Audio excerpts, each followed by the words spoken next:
Steve Kannelakos, Deputy City Manager for Community and Protective Services, City of Ottawa.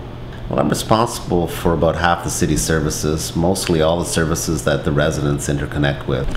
Neighborhood planning initiative for me when we first started was really about bringing the community together to start thinking about a longer term view of what they want their neighborhood to look like. Well, how it used to be done was that you would normally see a planning process start in a neighborhood through a community design plan, or you'd see something driven because we were about to rip up the roads, or we were about to rip up sewers, or we were about to put in new lighting, or some major capital structure was about to happen.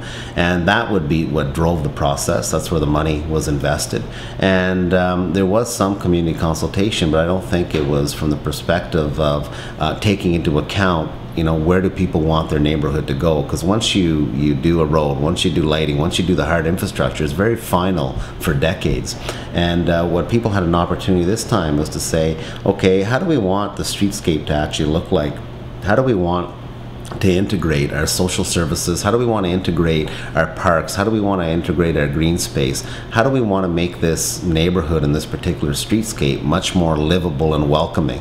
And you know, we're always held back by some financial constraints, but the thing is that people can then identify through a community building consensus process all the things that they would like to see in the neighborhood over a continuum of time, and those things then start getting built into the plans and the budgets of the various city departments, and we start working towards moving towards those outcomes. The average citizen of Hintonburg might not be a landscape designer or an architect or an engineer, but they do know what makes their community livable. And I think that the thing that we get from the community and the residents there are the things that are issues for them, the things they'd like to see, the things that reflect what their lifestyle is and how they want to live in their community, in their neighborhood.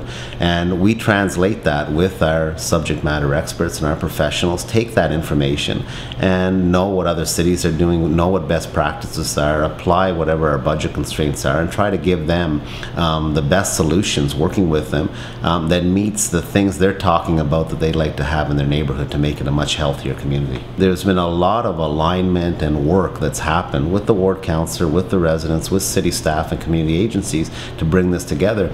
So people can look at it and say, gee, this seems like a really expensive, labor-intensive process, but my view is that the first one will always be like that. So for me, it's an initial upfront investment, but you get huge benefit in the long term, because what I see in Hintonburg is the community has become so engaged in terms of their future of their neighborhood, and our city staff have become so excited about the possibilities and what they've learned and how they can make that community better. And we're all about increasing public satisfaction. That's what city staff get a real kick out of, and for me, that's been a huge success.